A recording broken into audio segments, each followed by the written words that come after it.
Well, we're live in Pittsburgh at the Andy Russell Celebrity Golf Tournament Classic, and I'm so excited. My first guest, and I'm finally going to get to meet him in person. Andy Russell, thanks for stopping by. Hey, great to see you. It's fantastic that you're here, and I'm really excited to talk to you about specifically last night's gala. Last night's gala was just fantastic. We just had an unbelievable time meeting all the great athletes that were there, but also we did definitely raise a lot of money. Yes, that's bottom line. That's what it's all about, and we did very well on the live auctions and the silent auction items. So it was a terrific event. It definitely was terrific, and I a lot of favorites I met, and I was really surprised to meet LC Greenwood. That was really cool. Yeah, LC comes to virtually everything we put together, and he's a terrific guy. He supports us very much, and all the former Steelers are they're like that. The Rooneys taught us to give back to the community. The chief, would say that exactly. You got to give back to the community, and we all of us we appreciate that. So we all have different charitable efforts we're working on. And that's how we see each other most of the time. And so you're excited to see guys you've not seen in a while, right? Every year you probably see them once a year or twice. Yeah, I mean, there's some of the fellows I see at the Super Bowl because I represent the Steelers at the Taste of the NFL at every Super Bowl. I see some of those guys, but not all of the guys. Like Tom Mack, I haven't seen for quite a while. Oh, really? Yeah, and he's an 11-time Pro Bowler. Hall of Famer. People don't know his name, but he was an outstanding player. And there's a lot of guys like that here that are also pretty good golfers, and they're nice people, so that the foursomes enjoy playing with them. They're very personable. You could just go up and talk to them, and I think that's very important to do an event like this so that the people that are donating their time and also money get the opportunity to really talk to them and have on the golf course and learn more about what they're doing now and stuff. Oh, absolutely. They're not arrogant guys. They're very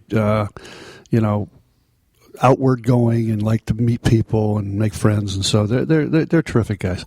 Well, definitely terrific, and I'm enjoying it because I was really shocked to see Floyd Livell because I used to live in Denver, and when they were in the Super Bowl, and then he had to kind of tell me, and I don't know if I'll say this, he kind of told us why the Broncos lost. So I got the inside track. So and I'm sure he's told you that story before, right? You know why he thinks he has a lot of opinions about what happened and what should have happened and then didn't happen, but he's a great guy, and he's come to this tournament many, many years. He's been a terrific supporter. And ultimately, what is happening every year, you raise money for different UPMC causes. So tell us who we're raising money for this year. Well, this year the big one is the Concussion Center at UPMC Sports Medicine, and it is the largest concussion center in the country. Last year they took care of 18,000 people. They expect to do more this year. So it's an incredible. It's a new science because they're learning as they go. I mean, it's not something that everybody has figured out. I just because we're giving all money to that cause, I want to go in and understand better what they're doing. And I took tests from 8:30 in the morning till 2:30 in the afternoon, right. Where they'd give you 14 words, they just read it off real fast and give it back. And I'm like, what? I can't give you back those words you just said.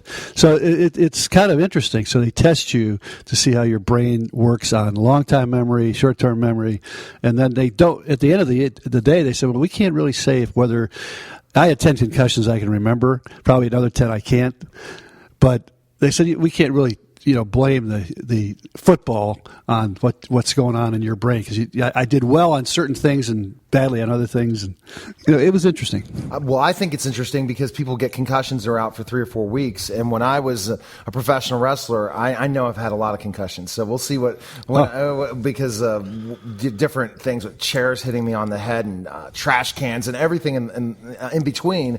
Now we know a lot more. I don't know if I would have done that, especially with the research. You heard some of the stories of these pro wrestlers that have died, and the Chris Benoit, certain people like this. So I think this is very good that we're getting to, and also what happened with Mike Webster. So I think all those. Yeah. I mean, a lot of NFL players have passed away, and they're extraordinarily concerned about it.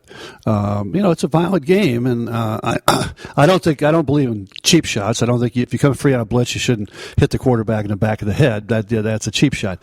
But I do believe there's lots of times where you have to hit a guy in the head because you try to step away from him and tackle him around the ankles, he's going to make you miss, and he's going to go for a touchdown. So the scores are going to be 58-50. Like the Pro Bowl today is a joke because they don't play defense. Right. And just think about with your knee, the defensive players are going to get injured now because the offensive players are so fast and quick. You make the wrong cut on the field, you're going to get a knee injury, you're going to get ankle injury. So they're not protecting you for your career of making money in this sport. Saying, oh, by the way, we're going to protect your head and concussions. So I think it's good that they're doing the research because I think some people are jumping too much to conclusions. And the talk last night talked about that as well, right? About the whole situation that we don't know, and that's why we continue to do the research. Yeah, I mean, back when I played, concussions were considered a joke. I mean, if the mantra was always never show your opponent you're hurt. Get your butt up, get off the ground, get into that back to the huddle no matter what. And I can remember, having a bad concussion one time, and when I ran back to the huddle, I got up, even though there was a bright flash of light. I knew I had the concussion. And the strangest thing happened as I ran back to the huddle, the ground jumped up and hit me in the face 3 times. Obviously, I was falling down, but I thought it was jumping up and hitting me. And so, and then you'd come out of the game and they'd say, "Are you a boy or girl?" Or how many fingers do I have up? Yeah. And you'd say, "What?" And they'd send you right back in. So I'm glad I played when I did because I wouldn't have had a career if I had to, have this baseline test done all the time before I can go back in the game so guys are out 2 or 3 weeks. Right. I mean, I never missed a game in high school, college, Army, or pro. Mm-hmm. Played every single game, and the mantra is you got to play hurt. You've got to play hurt. You got to play hurt. And I believed in that. And now they're changing everything, and I'm worried they might sissify the game, which would be bad. So you're hoping through this research we're going to find out that some concussions we really have to look out for. If you're having multiple concussions, but if it's just 1 or 2, why are we jumping so to conclusions? Because there's so many things that can come back to this in the research. So I'm so glad that they're raising money for that. And also, what other things are we raising money for this? Well, the UPMC also gives to the urology department, which is studying prostate cancer. And Walter Bent, who's the guy who convinced me, he was the head of Xerox here in Pittsburgh, and he convinced me to start this tournament 37 years ago. And he passed away from prostate cancer. And so we decided to give money to UPMC's cancer research in that area. So we have different things we're trying to support, and then about 30% of the money comes to the Russell Charitable Foundation, and my wife Cindy, who's on the board of Animal Friends, the zoo, and we have money going out to those kinds of things. So we love animals, and we all kinds of other giving money to wounded veterans and things of that nature. Well, I recommend everyone listening to this show next year, if they're from Pittsburgh, to go to the gala. We were taken care of. Thank you again. It was unbelievable. So where can our listeners and viewers find out more information on you, Andy, and also the other charitable works that you do? Well, we have a charitable foundation webpage, which is andyrussell.org. So they could Google me on andyrussell.org, and they'd see all the information about the various charities and so forth. Fantastic. And also you can purchase your book on the website as well. Absolutely. Well, now all the money goes to the charitable effort when we sell that book. Well, I have to interview you on your book, that's for sure. And I know that you got my business partner's book today, G.J. Reynolds, as he's here, and he's in the background saying, "Hello, G. If it wasn't for you, I wouldn't be here right now." And that's a shout out to him and all the people that helped coordinate the event from Beach Lifestyle as well. So, Andy, thanks again for coming by, and looking forward to hearing how the golf tournament goes. And my team that I put together will win it, hopefully. I'm going to put that out there. Good luck. Especially, I recruited an NFL player at the end, last minute, got somebody. So we'll see what happens. Terrific. Okay. Good luck. All right. Thanks, Andy, for coming by. Thanks you. Okay. Bye bye. You're listening to the Beach Lifestyle Celebrity segment, and we'll be back in just a moment.